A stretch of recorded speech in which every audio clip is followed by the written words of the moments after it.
Good afternoon, ladies and gentlemen. Welcome to episode 25 of the Diversey BW Hotelier, the GM show, season 2.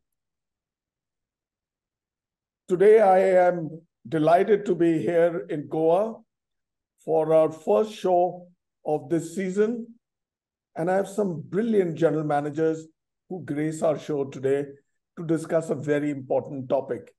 It's luxury in the sun, Goa's opulent hospitality.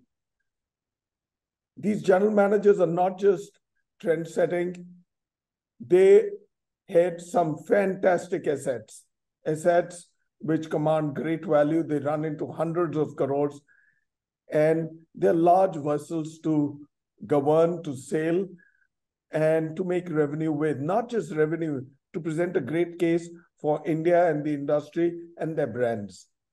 Without much ado, let me bring in my partner to the show, Diversey, with this video.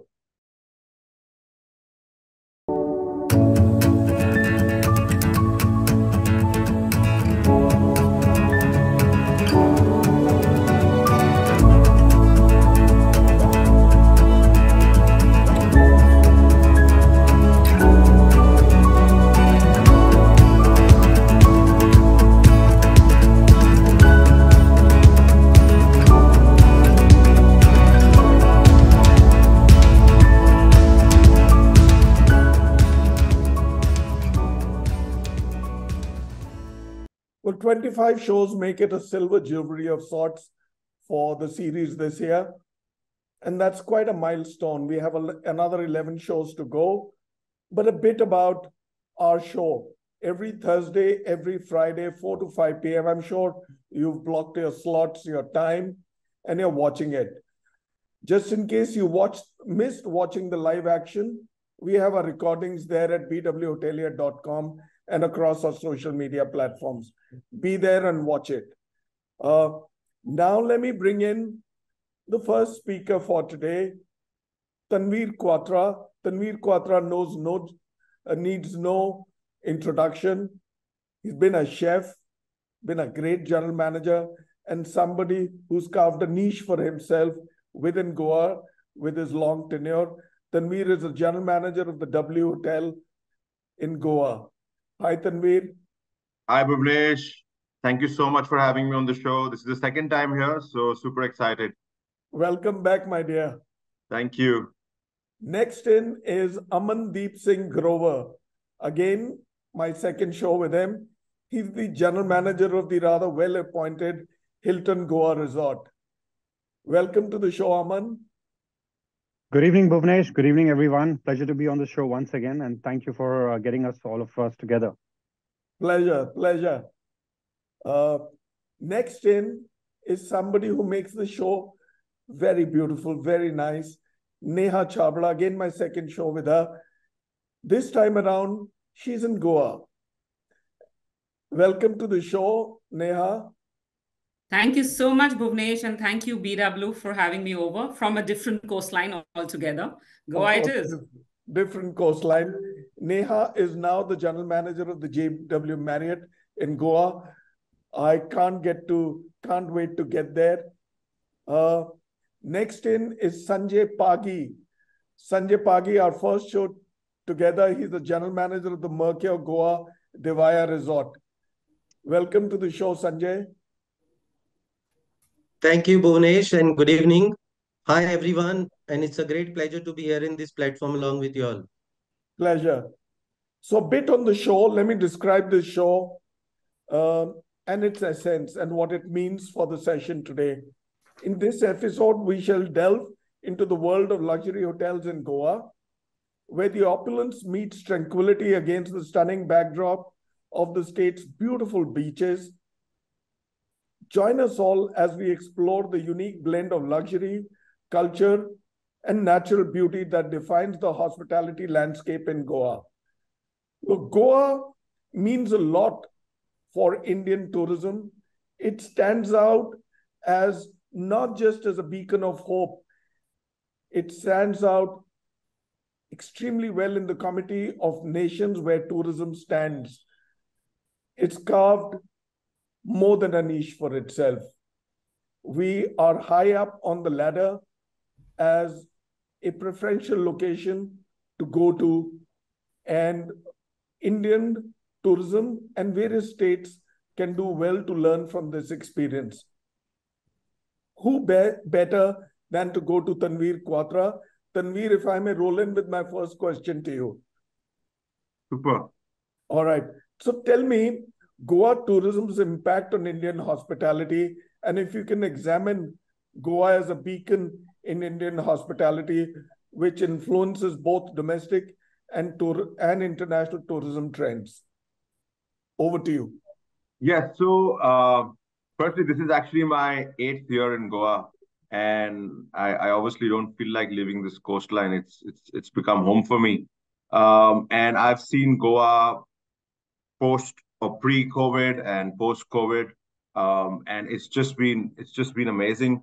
Talking about luxury, I think the addition of all the new suppliers and new hotel has actually helped the Goa market. It's opened up the market for tourism and tourism. When we talk about tourism, Goa is actually the backbone for Indian tourism.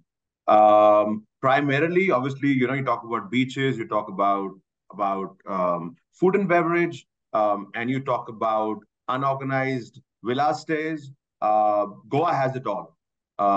Now, if you look at data, just merely if you look at data, pre-COVID and post-COVID, the luxury market has grown by 50%, and the occupancies are back to where they were. But the best part is your ADRs and your RevPARs have grown by 50%. This is purely looking at the luxury market. So the future of Goa is bright. We can say that there'll be corrections in times to come, but addition of the new airport, it's been a blessing for the market. The number of flights that are operating out of Goa, all these are really good signs for tourism, and it has put Goa on the map.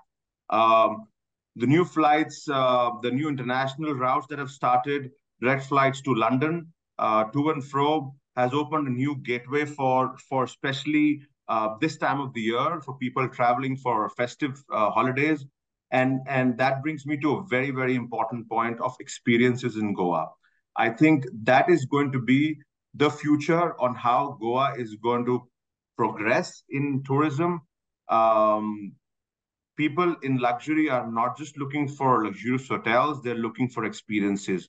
And I think that is a focus that's going to drive Goa's tourism and success of hospitality in Goa.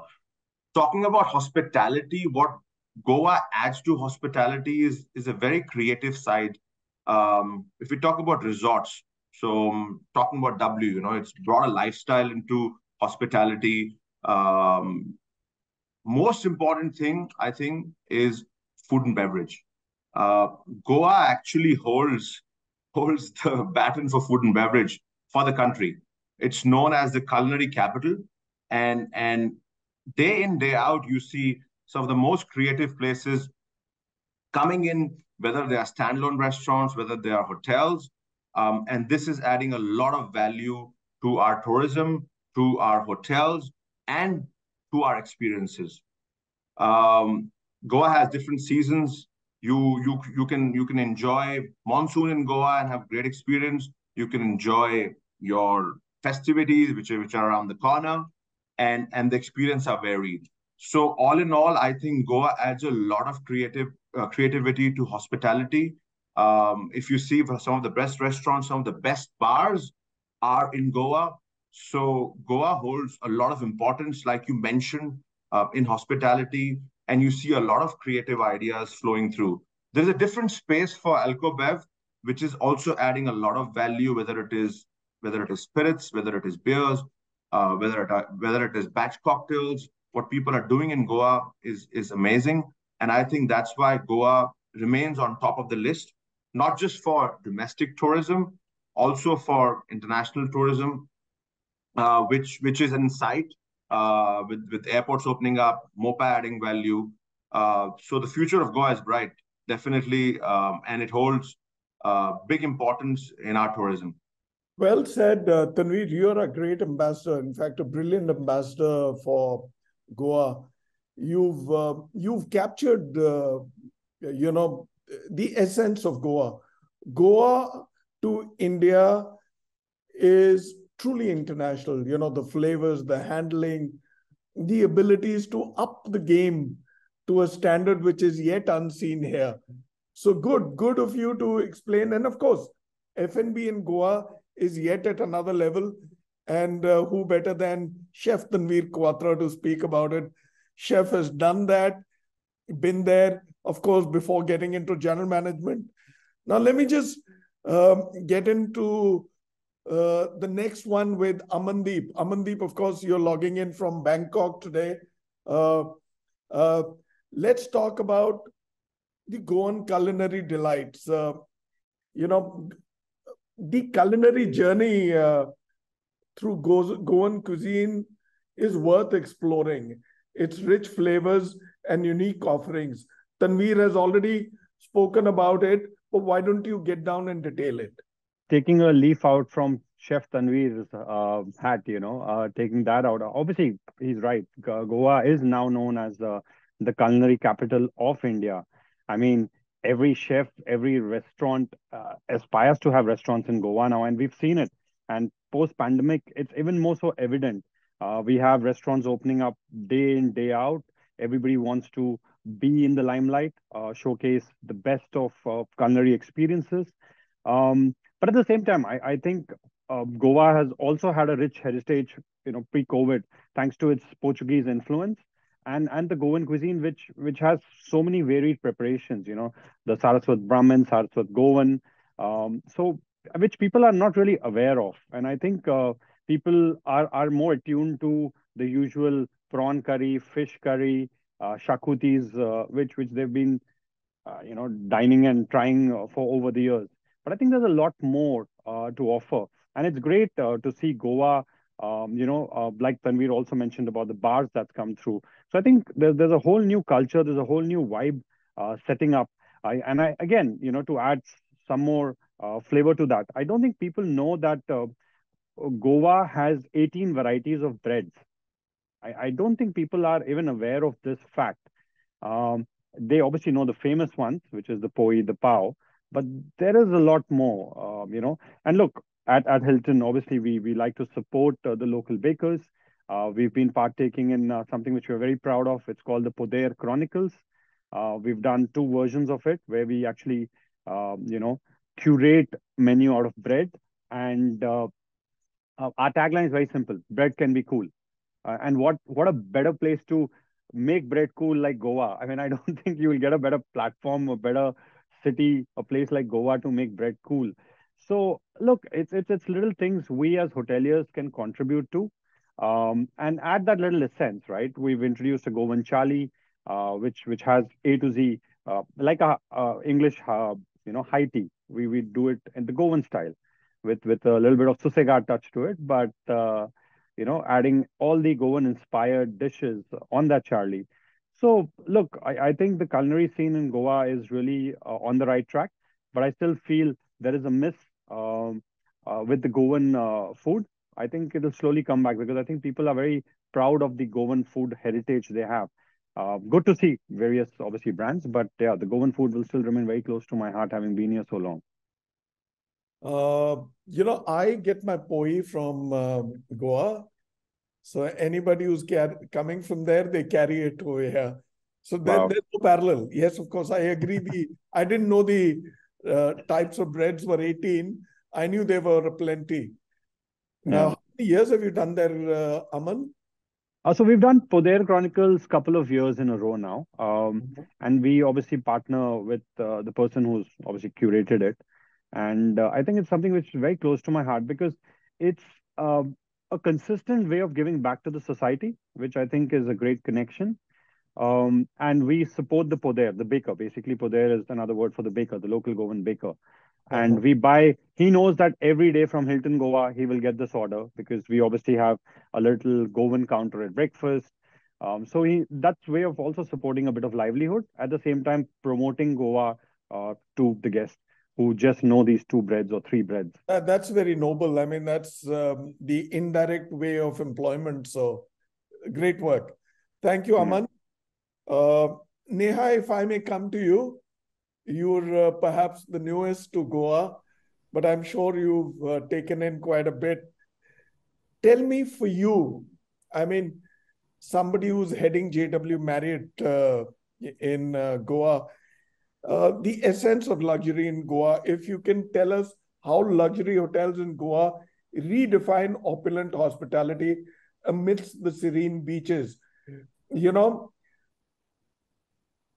one is being in Goa, the other one is running fantastic and uber luxury hotels.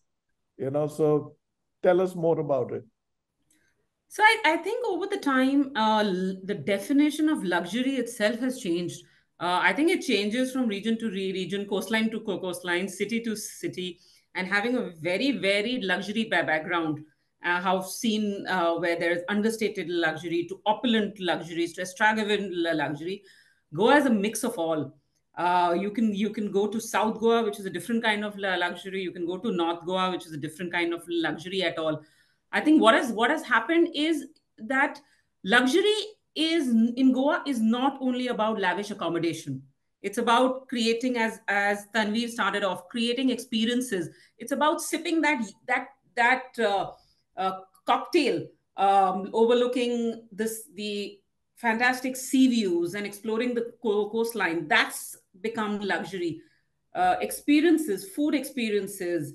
That is luxury. You do a farm to table, you do a luxury dining on the beach, or you do something with a sundowner. That are the experiences which are now defining luxury, and I think there's a harmonious fusion of all of them, and it's a very unique blend, that there is something for every age group. uh, you know whether you want to have the fresh seafood of Goa, which Amandeep just mentioned, or you want to have the local cuisine, or for example, in our hotel, we are the first hotel in Goa which has launched a Nikkei cuisine restaurant. A Peruvian chef who is part of the hotel, a resident Peruvian chef. So that is taking luxury to a different level, that giving the guests something which they haven't seen. Or create 360-degree experience. Goa is also going away from the beaches. Like, a lot of our hotels are not on the beach. So my hotel is not on the beach, but they are still very popular luxury benchmarks that we are setting, be it the spa, be it the hammam that we've created, and the only one in Goa. So luxury is just is taking it to a different level, and I think even a traveler who's coming with a limited budget can get luxury in Goa. No, I agree. It's not necessary to be on the beach. If you have to create luxury and a hospitality experience, you can do it in more manners than one. Yes. Yeah, I agree. Yeah, I'm sure JW Marriott would not give its brand to a location which compromises. So you're right up there. Great. Thanks, Neha. Sanjay, if I may come into you, you're a Goan. You've been there all your years when you're Yes. born here. So I think you'd be the right one for me to ask my next question. It's about cultural integration in luxury hospitality. Uh, how do luxury hotels in Goa seamlessly integrate cultural elements and create a unique and immersive guest experience? Throw some light on that if you can. Very good question. Amandeep have already spoken about it when he spoke about Baker, who we call as Poder in the morning. Every morning he will make that honking sound and he'll come house to house. I'm very glad that he is using Poder for his breakfast buffet. Now, my resort at Divar Island is a perfect example of this integration, what you asked me about. Now, Mercure is located on an island called Divar. This island is full with local influence. Beautiful heritage site in the middle of Mandavi River, and next to the famous Old Goa Church, St. Francis Xavier Church. Now, as you asked about luxury integration in and culture and luxury integration, in today's world, in this globalization, every traveler is seeking to find a connect with local culture and local community for a meaningful experience. And understanding this, most of the hotels have actually curated the packages which will give this experience. For example, art and culture experience, uh, cuisine experience, guided tour experience. Now, I will go a little bit in detail about how this is featuring in uh, luxury hotels. Now, if you look at art and culture, most of the hotels are designed on Goan Portuguese influence. Even if you see houses have got typical Goan Portuguese influence architecture, hotels also have copied the same. So that gives a little bit of thematic experience to people. Now, if you get inside the hotel, whether it is lobby or in the passage or in the bedrooms, people have actually got artifacts from the local artists.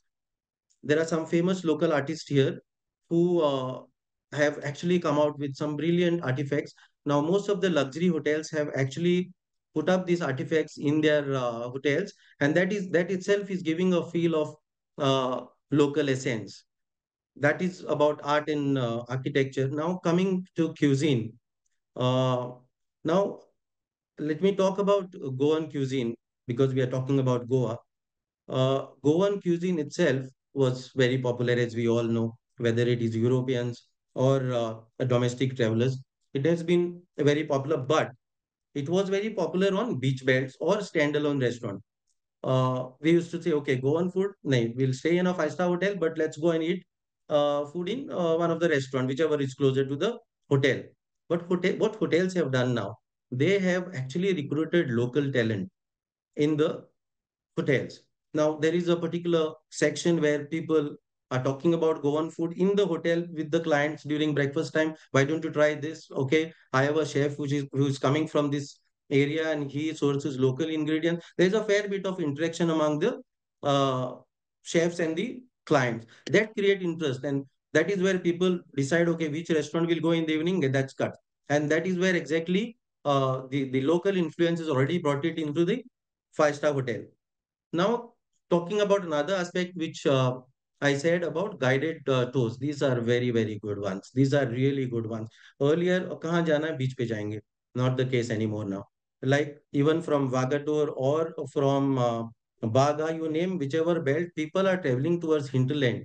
Like this hotel is on Diwar Island. Diwar Island, if you Google, it's very, very popular island. Now, all these people who are curating these tours, experiential tours, are getting customers on Diwar Island. Hotels themselves have started packaging experiential tours in their packages and started selling so that people get a meaningful experience. This is how the culture is already being brought into uh, the experience of the people. So what happens by showcasing this unique tradition, history, cuisines, and of the surrounding areas?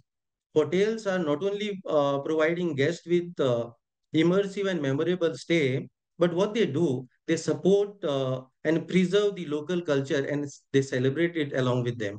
This is something really good which has happened between the luxury hotels and local community. So clearly, hospitality has been one of the go-to, or if I may say, the go-to professions, right? A vocation for the local community. And Goans have taken to hospitality so naturally that they've upped the game. And like I always keep saying, uh, Goans for tourism and tourisms for Goa are an interplay like they are in the Maldives, Sri Lanka, Thailand. And also that has been one of the causes for the travel, tourism, and hospitality industry to pitch Goa right at top of the pyramid. Am I right? Absolutely. Absolutely. So if I may ask, what was your other career choice, being a Goan? I Do have you always have any? decided to be a, I had always decided to be a hotelier, and I'm happy about it. And good part is I got good opportunities in Goa. I've never traveled out of Goa for work. I spent good 8 years with Intercontinental Goa, which is Lalit now. Then Radisson Blue about 8 years, and from there I was promoted as a general manager for this place. It's owned by the same promoter. It's Yeah. almost 6 years in this place now. Excellent. Thank you so much. So this brings me to the intermission of our show. I'll take a short commercial break before I circle back.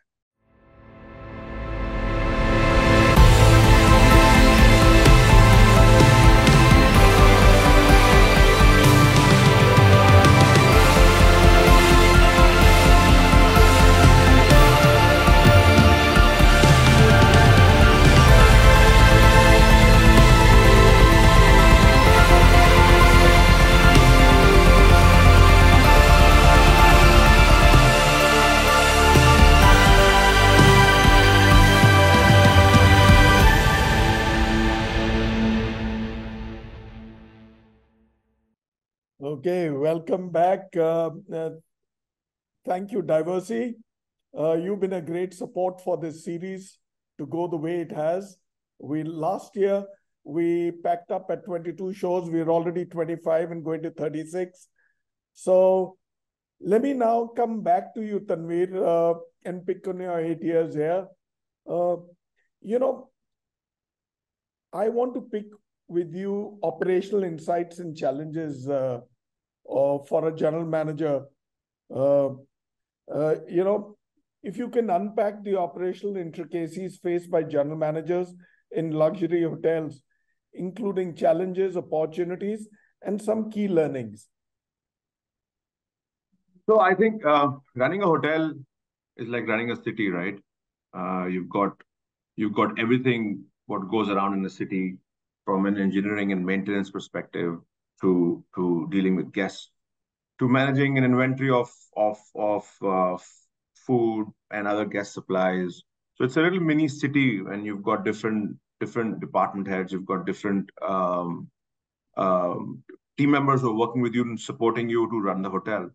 And then, most importantly, you've got weather conditions that you've got to deal with, especially when you're near the coastline, and you got to continue investing in the hotels. So it brings us to the point that the kind of challenges Goa faces, or hospitality faces, when you're running a hotel in Goa. Like any other city, the biggest challenge obviously remains talent development, which is obviously a hot topic in hospitality today. And I think why it is even a bigger challenge, because some of the younger talent that comes to Goa, when they come to Goa, they have a very different mindset of Goa is going to be fun. Goa is going to be, you're moving away from your family. You know, it's not just a job. It's more about, when you're in college, it's more about a social symbol that, oh, I'm going to be working out of Goa. But it's very different when they get here. So as a leader, as a hotel operation, as a food and beverage business, you got to deal with challenges, deal with people in a very different manner. So talent and HR remains at the top, especially when running a hospitality business in Goa. Obviously, there are seasonal challenges. You got to change the way you operate your hotels. You got to change the way you operate your food and beverage from season to season, month and month, because your guest changes, your business changes, your business mix changes, and most importantly, the seasonal changes, the weather changes. So how you operate your hotel is very important. You got to be very agile. You got to be open to change. You got to find tricks out of a hat to run a hospitality operation in Goa, because not every day is going to be same. It's a roller coaster. You're on a high, and then you suddenly realize, you start a month really well, and suddenly realize, hey, one bad week and you're behind. You're really behind in what you're doing, right? So you have to be agile. You have to have the pulse on, and there is definitely no room for error, especially with the current landscape of hotels that is entering and the supply that has come in. Operationally, you do have challenges in terms of your teams, etc. But I also feel in the luxury market, the luxury customer has a lot of expectations. He's not coming for one night. He's coming for at least 2.5, 3 days, and he has a lot of time in hand. So guest experience is one of the major aspect that one has to really focus on. Everyone's been talking about luxury. What is important for a luxury customer is experience. So creating experiences is one of my key learnings, right? And I keep telling my team, some of the people that come and stay, 50% of the people that come and stay in my hotel, they have better houses, they have better farmhouses, they have 5 homes that they can go and live in. They have better trained staff in their houses. They have better processes in their own lives. So having a luxury hotel, the necessities are basic for them. It's just a given. That's a non-starter if a hotel is not built to luxury specs. But what they are looking for is varied experiences. They're looking for personalization. That's very, very important for them. And I feel that's something that's been the biggest learning for me and for my team over the years, that how luxury has changed, how the mindset of a customer has changed. So, and that needs to be trickled down to your teams, and that's something that is important. We have to train our teams accordingly. We have to tune our teams accordingly, and these remain at the top of the pyramid for me as the learnings and challenges that we face in Goa. It's very nice to hear this for somebody who's been in Goa 8 years, who's essentially from the north, who's come in there. So for somebody who's a non-Goan, who's a non-local, if I may to say that, now most general managers are, you look at my screen, out of the 5 over here, 4 are from outside. So tell me, what were the initial challenges for you, and how much time did you take to get into the groove? So, like I said, I came to Goa in 2016, and W was being built. It was a very different landscape at that time. The mindset was very different of people that you'll hire. But I must say, having worked in different countries, I've worked in Fiji. It's a very Goa kind of setup. The locals are welcoming. The locals are really welcoming. And if you work with the local communities, there is success that's coming your way. That's a given. And I'm not saying it because Sanjay is on the screen here to sort of pat back on his thing, but definitely my journey in Goa has been great. Obviously, across you got to learn, and you got to work with the local community. You got to learn their ways and work with them. I don't see a big challenge to settle yourself in Goa, because even you might be coming from north or west of India. You've got all of them here. You've got people who've moved over last 4 years. So settling in Goa is fairly easy, and it's a likable state. There is very little. Even now, it's more buzzing. When I came to Goa after 7 p.m., you won't find a soul in Vagator, right? Now it's different. Now people come out after 6:30 because they don't want to be they don't want to be seen in other areas. So definitely settling in Goa as a general manager, it's become much easier as compared to 2016 or 2017. And all thanks to all the development that's happening, all the tourists that are coming into Goa. A lot of people have not only started coming to Goa, but they've started investing in Goa, which is a boon to the state. Great. So you're a great ambassador of Goa now. And yes, of course, the Goans actually make it possible because they're so welcoming. And they actually embrace anybody who comes in. So good enough. And just to add this, all the developments and all the hotels that have sort of come in Goa, and like Amandeep mentioned and Sanjay mentioned, the culture heritage of the cuisine of Goa. Goan cuisine has become more popular outside of Goa. Seafood's become more popular in North because people have been traveling to Goa. They've acquired palates for Goan food, for seafood, and it's trickled down in different cultures. So whatever has happened in Goa over the last 5 to 7 years It's great for tourism. It's great for our economy. It's great for our guests. And I think I literally can say sky is the limit for this state. Touch wood. So all the best for Goan tourism. And now let me just circle into you, Aman. Aman, I want to pick on your mind. You're of course a North Indian export to Goa via Hyderabad. So how many years have you spent here in Goa, Aman? We'll complete 6 soon. 6. So you're just 2 behind Tanveer. Tanveer. So tell me some of the USPs of Goa beyond the beaches, right? Uncover the multifaceted attractions of Goa, from its famous beaches to cultural festivities, historical landmarks, and much more. Just go beyond all that. And how does that create an opportunity for a hospitality general manager to up his or her game when they're dealing with domestic and international tourists? I think a lot of us have just touched on this, from Tanveer to Neha to Sanjay, is about experiences, right? How do we curate experiences? And I think your word is pretty right. Goa beyond beaches. I would add a B and a C further, and it's Goa beyond BBC, which is the beach, booze, and casino. So I think I know it's my favorite tagline, but I love it because I think Goa has got so much more to offer, right? I think the general mindset. I think in early 2000, late 1990s was, people would come to Goa for cheap booze, a great beach, which still, Goa has plenty of, and casinos, right?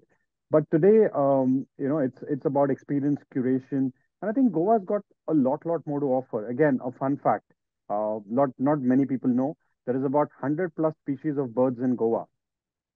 Nobody does bird watching. People know about it and slowly are getting to know more. And people are getting more, advocated to do these kind of experiences, right? And I think our responsibility as hoteliers is to showcase that untapped side of Goa, right? There are some pretty cool forts in Goa, and they have a lot of history. The way our resort is built, it's different blocks. It's not one block structure. So we've named each block after a fort in Goa. So people do get a history, and we place history of that fort outside each block, right? So people do talk about it. They ask us, and we guide them to the blocks. We have how far is it from this hotel, a little history of the blocks. So it's little things, and I think all general managers are so conscious today about curating those experiences. There is trails which happen in Goa. Obviously, the Spice Garden trails were always popular, but there's the Podair trails. Did you know there was a Tavern trail? Now, Tavern trail is where people go literally hopping to local pubs, local bars, old heritage Goan bars. Nobody talks about it, right? And that's something all hotels have started to do a lot more. There is a spooky side to Goa. Obviously, it is also known as a little bit of the haunted side. There is also spooky tours, which exists in Goa. Again, a great facet and information which a lot of guests are starting to touch point with. Goa is also a place where we have I think plentiful gins which are made in Goa, whiskeys that are made in Goa. Again, there are a lot of tours there. So I think people are recognizing that the new age tourists, I would call them, are a lot more savvy. They're a lot more, they've been exposed to social media quite a lot, where there is this information widely available. And I think with obviously the effort of social media combined with the hoteliers like us, I think people are coming to hotels wanting to do something different. Post-pandemic, everybody's been to Goa so many times, been to the famous restaurants, eaten a lot of Goan food, been to the beaches, but they want to do something different and more, which is where, all of us are adding. There's some great churches. I mean, not to forget, because Goa has always had those churches. So yeah, I mean, I think there's so much more to offer. And I think I keep discovering every third, every fourth month, this also exists in Goa. Didn't know about this. Let's, explore it with the team. So, which goes with our tagline as well. We have a famous tagline called "Explore the Unexplored Side of Goa," which I think is a key part. And, I'm glad all of us on the platform are today talking about that experiences. And I think it's adding a lot more value to it. So, Aman, tell me, how many of your guests actually venture out and ask you to curate tours for them? Off late, it's been about 30-35% of our guests, which is substantially high. Earlier when we opened, obviously post pandemic, and even last year, they were only about 10-15%. And that ratio is continuously going up because people want to, do something different. And, the experiences which I mentioned cater to all sorts of age groups, right? From children to mid-age group to elderly as well. So I think it's all about finding the right calling, and I think there's lots more to do. Tell me, do you engage with partners to curate all these plans? We have obviously, collaborated with a couple of local partners who curate this beautiful experiences. Even going to a local village, having local food. I mean, you don't get that. And these partners are, like I said, they're on social media. They advocate. They're partnering with other hotels. Which is also a good way of promoting Goa as a destination for all tourists. And like Tanveer mentioned as well, Goa is catching a lot more fast-paced tourism. Both the airports opening has not just helped us, I think it's fast-tracked Goa into a different space today. Absolutely. The regional air connectivity, the Udan, the rail and road connectivity is actually upping the game, not just for Goa, but for across locations. Also, tell me, what is the contribution of local Goans to your staff as a percentage? We have a total percentage of 31% local Goans, which I think is pretty good. And look, we've had a lot of them been with us for a long tenure. In fact, a lot of them have completed a minimum of 2.5 years, if not more. So which is also a great thing because, it also, like what Tanveer said, they have certain expectations, all facets, but even Goan so.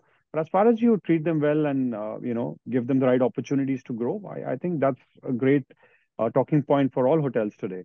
And again, the local Goan community is doing a lot more. I mean, the government of Goa, for example, they're doing a lot more with, film festivals, which are more consistent today. We had recently the national games held there. So I think Goa is slowly acquiring that limelight as well from the world perspective or India perspective as well. Great. Thanks, Aman. I extended my question with you. Sure. Neha, I'm coming back to you now. Let's talk a bit about the big fat Indian wedding. So destination weddings in Goa, you're again, along with Rajasthan, you occupy the top slot. So you're a pinnacle of choice, if I was to say. Can you examine why Goa stands out as a preferred destination for the big fat Indian weddings over other regional options? It's quite nice that we are talking about this question today because as we speak, I have a big fat Indian wedding happening, and I think most of our hotels have a big fat Indian wedding happening. And the news that came is that Drabulim is chock-a-block. People are not able to get out of the airports, and luggage is not coming in because every hotel in Goa has a wedding which solemnizes on the 23rd of November. Apparently, it's a very important date from a wedding perspective. So, as they call it, the Saya. They call it the Saya. So it's the first Saya date for November. And there was an article which came some days back that in India alone, between 23rd of November to the 15th of December, there are some 3.5 million weddings that are going to happen in India. I'm not saying Goa. So Goa does take a chunk of what we are talking about. Amandeep started saying that we are the culinary capital. If you go into Google and type top wedding destination, Goa comes as the wedding capital of India. And then it also gets coined as the party capital of India. So culinary capital, wedding capital, party capital, all coined together makes it the perfect destination for the big fat Indian wedding. And we all know that marriage ceremonies are one of the most important events, unquestionably the most important day. And Goa, over the time, has favored to be one of the top wedding destinations. Rajasthan is equally, if not more or less, close, is because Goa is more versatile. What you can create a beach wedding, you can create a poolside wedding, you can create a church wedding, you can create a shack wedding. And the way the hotels have come up, they've been made to create that kind of a MICE environment, to be able to have multiple venues under one hotel, and that's what makes it extremely favorable. The simplicity which was there of Indian weddings has transformed into a lot of extravagant weddings, giving birth to a thriving industry. And Goa has developed a lot to be able to offer that kind of experiences to our guests. The experiences that we spoke about, I think everybody spoke about, has gone into the wedding segment a lot. And people are not looking for like plain Jane weddings, be it the entertainment. And entertainment in Goa is one of the best. It sort of defines how opulent you want to do the wedding, be it a bridal shower or a bachelorette party or a pre-wedding or a post-wedding. It's got something for everybody, I suppose. And the beautiful beaches, the scenic views, exotic cuisines, and the beautiful coastline sort of makes it a fairy tale wedding. So yeah, I suppose that balloon will not burst. So tell me, what percentage of weddings are local? None. Are you serious? No, I would say none. Maybe the other GMs have something else, but no, yeah, none. I think the And local weddings are more church weddings, and their local beach home weddings. Locals are more home weddings over here. And I've been to one. It's more intimate, so it's not. It's all from outside. And tell me, NRIs and domestic?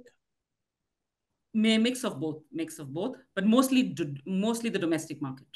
And what percentage would be NRI? Is it growing or? Not so much, but it is the domestic. NRI is not really.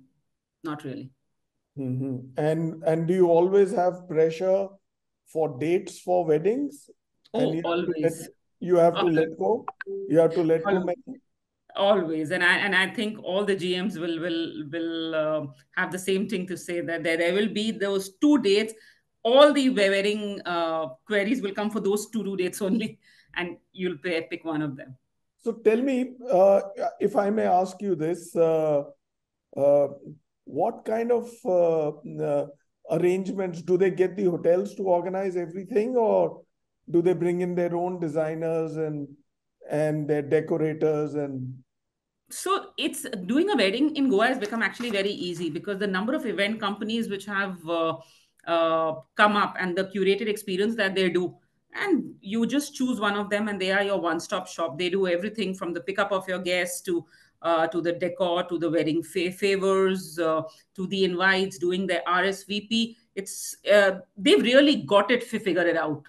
and The wedding one thing planners. that I want to ask you all, right, is, are there also now cases where people are holding their weddings during the non-auspicious days, the non-Saya days? Yes, we've seen a couple of these queries happening between August, September, and October, because there are some communities, for example, even a Punjabi community, or where you look at a auspicious Sunday to do a wedding. Yeah, you do an auspicious Sunday, you do a Gurdwara wedding, and then you come and do it. So yeah, I suppose if someone wants to utilize the non-season rates, there is an equal So that demand, window is taken care of. it's taken care of. If not the wedding, you will have a pre-wedding, like an engagement, or a pre-wedding bachelorette party. That itself is part. I won't call it wedding, but pretty much like a wedding, like a two-day pre-bridal or a pre-bachelorette party for 300 people. That's quite. So good. So that's interesting to know. Let me comment to you. Thank you, Neha. Thanks, Bhuvanesh, can I add something about weddings? Tanveer, please go Yes, ahead. he's the wedding king. No, I'm not the wedding king, but the culture, the diversity of this country. This country has a wedding on any day of the year. I've gotten queries for 29th, 30th, 31st. We'll pay whatever, right? So we can have a wedding on the 1st. We can have a wedding on 31st of December. I think that's the beauty about India, and that it does wonders to Goa. to our business that you can have wedding, saya date, non-saya date. I just feel that people are just crazy about weddings now, Yeah. and there's something that is after COVID. I think there is just a little bit of more oomph about doing a wedding in Goa. I think the landscape has really changed, and I mean, we as a hotel, we've changed our game post COVID, especially looking at the wedding market. So yeah, weddings are our mainstay. So weddings are, of course, the big opportunity, and also at a community level, the better we support them, the better they get. Yeah, I think you should ask this question to Rajiv in Fairmont. He'll have more to say about weddings. I, I would, Yes, he is the other king. he's the wedding king of India, He's the wedding king of Rajasthan. of Rajasthan. I Yes. did actually. I in my questions with him, I did. That was one part of it. Of course, the entire session was around weddings. Acham. So thank you, Tanveer. That was a great intervention. Sanjay, I'm coming back to you. If you can tell us about future trends um, in Goa and beyond, if one was to anticipate future trends in luxury hospitality in Goa and its potential influence on hospitality trends nationwide, what would they be? Good question. Uh, as everybody knows, Goa always been in trend for its nightlife, music festivals, or beach parties. Goa's been doing innovations in their parties and music all the time, every year, even from my childhood, and it is not stopping. So Goa being trendsetter for music, uh, but it goes without saying now that AI also has taken center stage. It is taking center stage in modern business, and hotels are not an exception to hotels also are getting into AI powered chatbots and virtual concierge. No, this enhances the guest experience by providing quick response to the inquiries and requests. Now, AI powered chatbots can handle almost everything. Now, they can handle wide range of tasks, including direct booking of the room as per their category, liking whichever room they would like to book, room service, F&B bookings, any kind of answer, even FAQs for that matter. AI chatbots can handle these queries for them. Now, another best part is like they offer service 24 by 7. I mean, client don't have to wait until the assistance from the hotel employee comes on. I mean, their services are quick, their answers they get their answers quick. And this actually allows staff also to focus on other important aspects of the guest. I mean, entry of AI has not hindered anything in hotel. It has not taken employment away. In fact, staff can focus on other things of the other requirement of the guest and even make the guest experience better. So that is one. Virtual concierge, as I said, I mean, almost can take up even small to bigger query of the client, where if they want to do a local trip or anything of that sort. Another thing which is really important is which I'm going to take up. It has been there in the industry, making buzz all the time over the years. That is sustainability, sustainable tourism. I would keep sustainable tourism in trend over and over again, because it is not going to go off style, because hotels and resorts have to make an effort to maintain this. I mean, if we don't maintain tourism today, I mean, in a sustainable manner, then what are we going to offer for our future generations? So hotels and resorts are increasingly adopting eco-friendly practices and green initiative to reduce the impact on environment. For example, recycling programs, no plastic initiative, energy efficient measures, water conservation, and so on. It goes on and on. By embracing such eco-friendly initiative driven by hospitality nationwide, the industry is securing bright future for 2024 and beyond. And these are the two things I would emphasize at today's date, which will definitely be trending going forward. Well, thank you so much, Sanjay. That's very interesting, because the industry is upping its game. Each general manager is actually living out of his or her skin and they are innovating. You know, I must tell you, the very fact that you have general managers who are not just coming from the levels, they are coming from development, they are coming from the culinary departments. For instance, Tanveer is there. I've had food cooked by Tanveer. I remember the last time, was it at the Le Meridian in Gurgaon, Tanveer? Yeah, Meridian Gurgaon. Meridian Gurgaon. When it became Le Meridian from Pullman, Tanveer was the one who was pulling the entire party off. So, you know, each guy strives to do more. Each person strives to do more. And that's the beauty of this industry. For all the impressionable who are watching the show, there is so much class. There is so much opportunity for this industry. You can be a chef. You can be in F&B. You can be in operations. You can be in development. And there is so much cross-functional mobility that the opportunities are immense. And let me tell you, these guys handle stars. These guys handle cricketers. They handle heads of state. They handle all kind of VVIPs. So be there. This is the industry where you should be seeking a career from. And this is going to be one of the engines of growth for India. So the opportunities are immense. This industry needs great talent. Okay. So Sanjay, thank you for your response. With this, we shall cap this show. And let me sum up the show before I bring in the Diversey video. You know, if I was to conclude this episode, let me invite you to envision the future of luxury hospitality in Goa and its impact on shaping the broader narrative of tourism in India. You know, you've all joined us for this insightful exploration of Goa's opulent hospitality, where luxury meets the sun, sea, and sand. Until next time, this is a Diversey BW Hotelier GM show signing off. We shall meet tomorrow with episode 26, Friday, November 24. Again, our second show on Goa. Let me now bring in the Diversey video, please.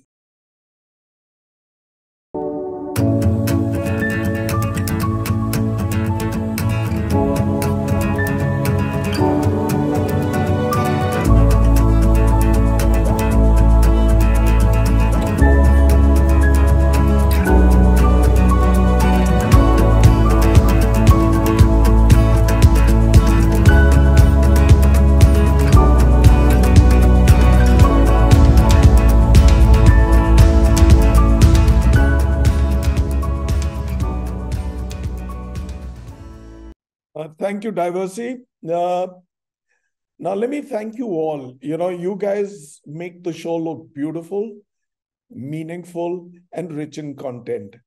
Tanveer, thank you for being there. You know, you've brought in great value to the various pointers. Thank you for your inputs. Aman, thank you for logging in all the way from Thailand. Wish I was there with you and enjoying the fun. Neha, thank you so much. Thank you for being a great ambassador for brand Marriott, like Tanveer has been, or Aman for Hilton, or Sanjay for Accor, for Mercure. Sanjay, our first show together. Thank you for gracing the platform. It means a lot. Yeah. Thank you, ladies and gentlemen. It's been a great show to host along with Tanveer, Neha, Aman, and Sanjay. And before I go away, thank you to the team at Businessworld, Ajit, Saurabh, Amit, Nilesh, Priyanshu, Tanvi, Shweta, Kartike, Prashant, Salman, and Mudit. Thank you all. Thank you for your time. I enjoyed my session. I hope you enjoyed the session as well. Thank you.